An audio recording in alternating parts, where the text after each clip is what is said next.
Gorakhnath was a very, very accomplished yogi. Gorakhnath बहुत ही सिद्ध योगी थे।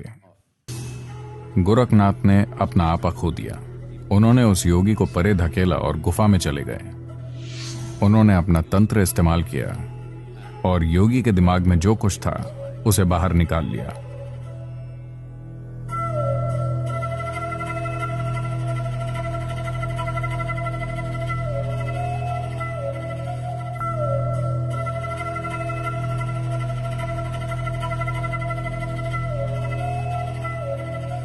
Gorakhnath was a very, very accomplished yogi.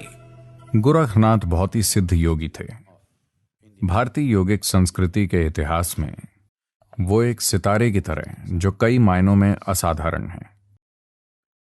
उनके गुरु थे मत्स्येंद्रनाथ। मत्स्येंद्रनाथ को लोग खुद शिव के रूप में देखते हैं। वो उनसे कम नहीं है, बस वो थोड़ा बाद में आए, मगर वो शिव जैसे ही हैं, उन्हें इसी तरह देखा जाता है। तो गोरखनाथ उनके शिष्य थे। गोरखनाथ अपने गुरु के घोर भक्त थे। मत्स्येंद्रनाथ ने देखा ये युवक किसी सिपाही की तरह बनता जा रहा है। वो बहुत उग्र हो रहा है। अपने गुरु के लिए उसका प्यार इतना तीव्र है कि वो एक सिपाही की तरह बनता जा रहा है, योगी की तरह नहीं। तो उन्होंने उन्हें हिमालय चले जाने और वहां 14 साल साधना करने को कहा। तो वो चले गए, मगर वो इस तरह बने हैं। उनके लिए ये सारी साधना, सब कुछ जो वो करते हैं, वो बस इसलिए क्योंकि गुरु ऐसा कहते हैं। उनके लिए उनके गुरु ही सब कुछ हैं, गुरु के प्रति पूरे समर्पित। तो जब वो हिमालय में बैठे 14 साल, हर दिन हर पल वो बस पल गिन रहे थे कि कब 14 साल बीतेंगे और मैं अपने गुरु के पास वापस जाऊंगा। साथ ही वो साधना भी करते रहे। 14 साल की इस साधना के कारण उनके अंदर कई संभावनाएं आ गईं। उन्होंने उनका इस्तेमाल नहीं किया। वो उन संभावनाओं के बारे में जानते थे। Then he came back. फिर वो लौट आए उस पहाड़ पर जो दक्कन के पठार के शुरू में है, जहां से पश्चिमी घाट शुरू होते हैं, बॉम्बे से बस 160 से 200 किलोमीटर दक्षिण में। अब उस पहाड़ को गोरखनाथ पर्वत कहा जाता है। उसका नाम उनके नाम पर पड़ा। आज भी वहां लोग होते हैं। मुझे थोड़ा समय उनके साथ बिताने का मौका मिला।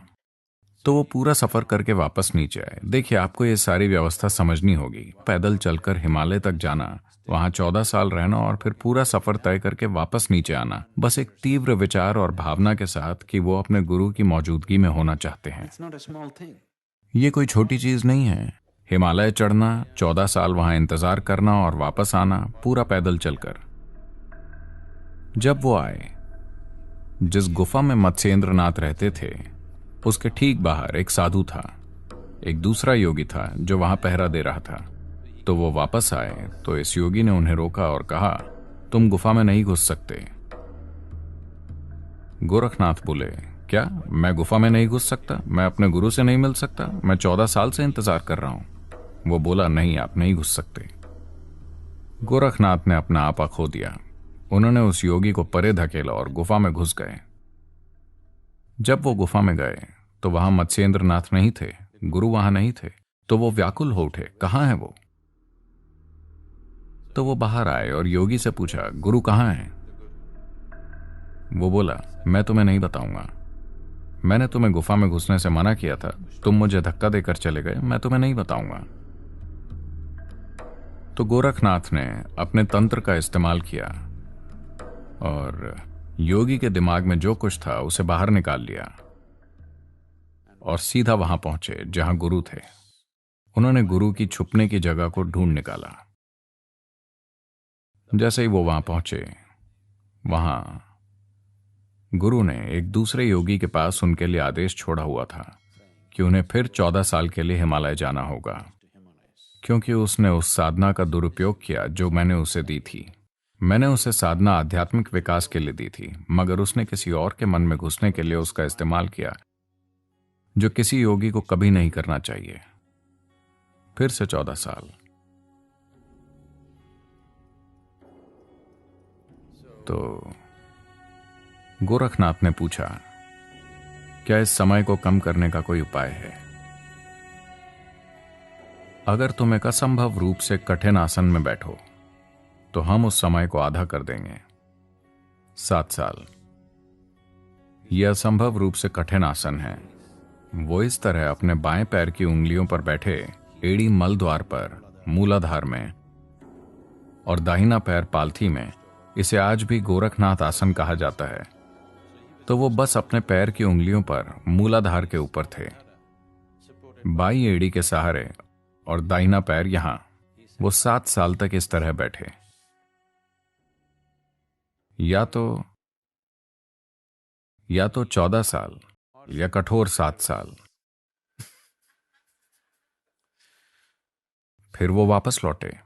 इस बारे में ढेर सारी कहानियां हैं कि मत्स्येंद्रनाथ ने किस तरह अपने लिए गोरखनाथ के प्यार को संतुलित किया। ऐसे बहुत से किस्से हैं, शानदार किस्से। कैसे इस आदमी के प्यार की तीव्रता ने उन्हें कई बार हर अनुशासन के परे जाने दिया, और कैसे मत्स्येंद्रनाथ ने लगातार कई अलग अलग तरीकों से उसे नियंत्रित किया, क्योंकि वो उस आदमी की क्षमता को जानते हैं। यह आदमी दुनिया को बदल सकता है। He's got that kind of capability.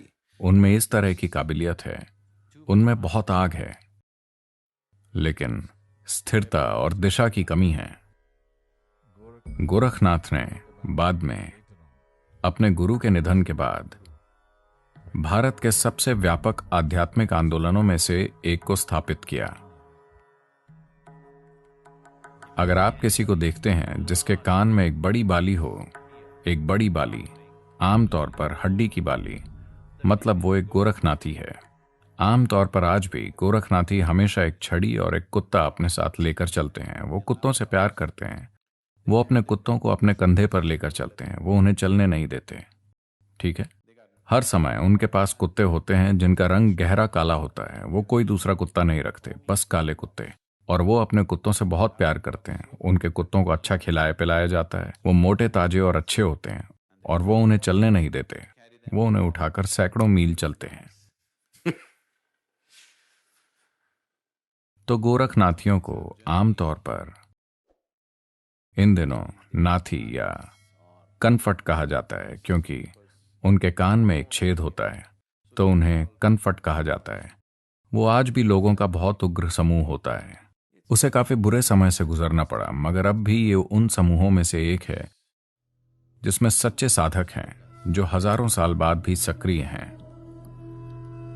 नाथियों का एक आश्रम है। सिद्धि प्राप्त करने वाले नाथियों की ढेर सारी समाधियां हैं।